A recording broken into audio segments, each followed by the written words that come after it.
तलाक। कागज का एक टुकड़ा। पति पत्नी को एक सीख देने वाली कहानी।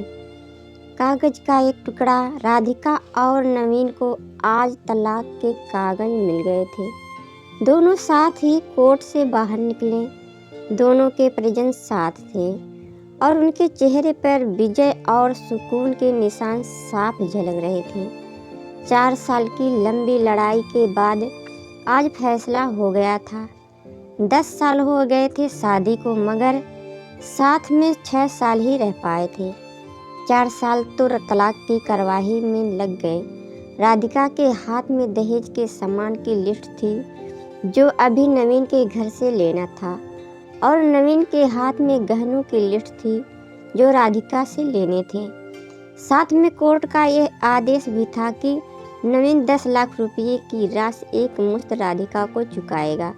राधिका और नवीन दोनों एक ही टेम्पो में बैठकर नवीन के घर पहुंचे। दहेज में दिए सामान की निशानदेही राधिका को करनी थी, इसलिए 4 वर्ष बाद ससुराल जा रही थी। आखिरी बार, बस उसके बाद कभी नहीं आना था। उधर सभी परिजन अपने अपने घर जा चुके थे। बस 3 प्राणी बचे थे, नवीन, राधिका और राधिका की माताजी। नवीन घर में अकेला ही रहता था। माँ बाप और भाई आज भी गांव में ही रहते हैं।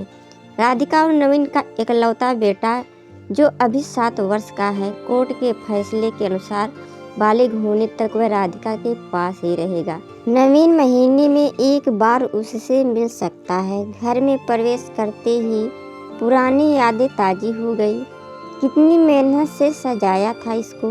राधिका ने एक एक चीज़ में उसकी जान बसी थी। सब कुछ उसकी आंखों के सामने बना था।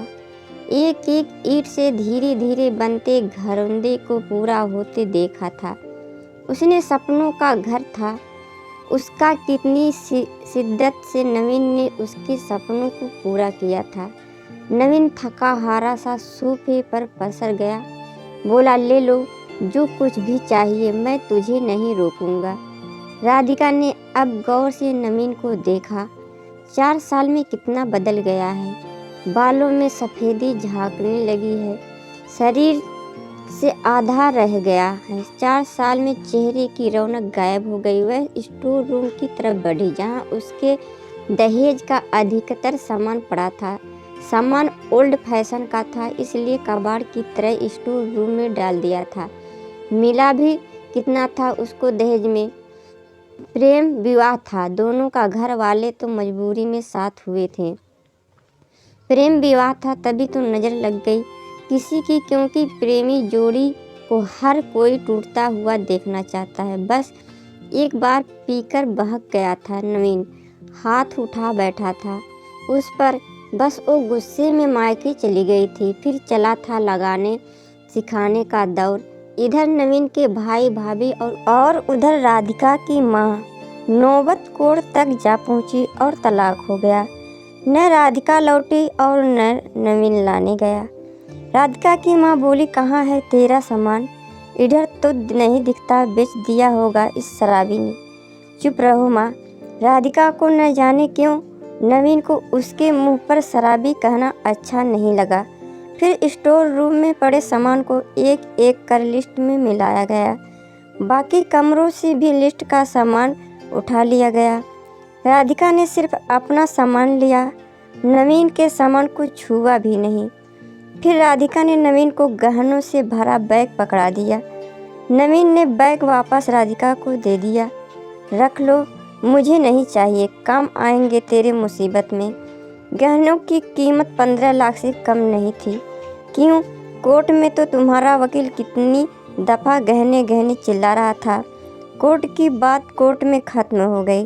राधिका, वहाँ तो मुझे भी दुनिया का सबसे बुरा जानवर और शराबी साबित किया गया है। सुनकर राधिका की माँ ने नाक भी चढ़ाई।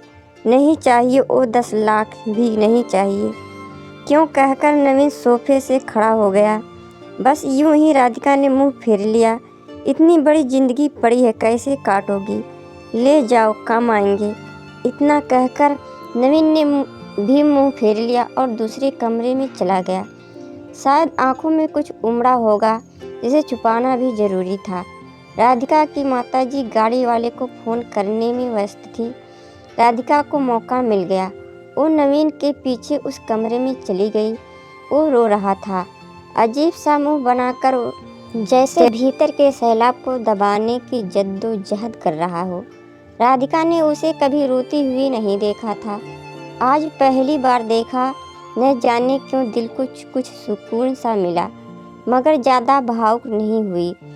सच्चे अंदाज में बोली, इतनी फिक्र थी तो क्यों दिलाया तलाक? मैंने नहीं, तलाक तुमने दिया। दस्तखत तो तुमने भी किए। माफ़ी नहीं मांग सकते थे? मौका कब दिया तुम्हारे घर वालों ने? जब भी फ़ोन किया काट दिया। घर भी आ सकते थे, हिम्मत नहीं थी। राधिका की माँ आ गई। वो उसका हाथ पकड़कर बाहर ले गई। अब क्यों मुंह लग रहे हैं इसके? अब तो रिश्ता भी खत्म हो गया। माँ बेटी बाहर बरामदे में सोफे पर बैठकर गाड़ी का इंतजार करने लगी। राधिका के भीतर भी कुछ टूट रहा था। दिल बैठा जा रहा था। वो शून्य सी पड़ती जा रही थी। जिस सोफे पर बैठी थी उसे गौर से देखने लगी। कैसे कैसे बचत कर के उसने और नवीन ने वो सोफ़ा खरीदा था। पूरे शहर में घूमी तब यह पसंद आया था। फिर उसकी नज़र सामने तुलसी के सूखे पौधे पर गई। कितनी शिद्दत से देखभाल किया करती थी। उसके साथ तुलसी भी घर छोड़ गई। घबराहट और बढ़ी तो वह फिर से उठकर भीतर चली गई। माँ ने पीछे से पुकारा, मगर उसने अनसुना कर दिया। नवीन बेड पर उल्टे मुंह पड़ा था। एक बार तो उसे दया आई उस पर, मगर वह जानती थी कि अब तो सब कुछ खत्म हो चुका है, इसलिए उसे भावुक नहीं होना है। उसने सरसरी नज़र से कमरे को देखा। अस्त व्यस्त हो गया है पूरा कमरा। कहीं कहीं तो मकड़ी के जाले झूल रहे हैं। कितनी नफरत थी उसे मकड़ी के जालों से। फिर उसकी नज़र चारों ओर उन फोटो पर गई जिसमें वो नवीन से लिपट कर मुस्कुरा रही थी।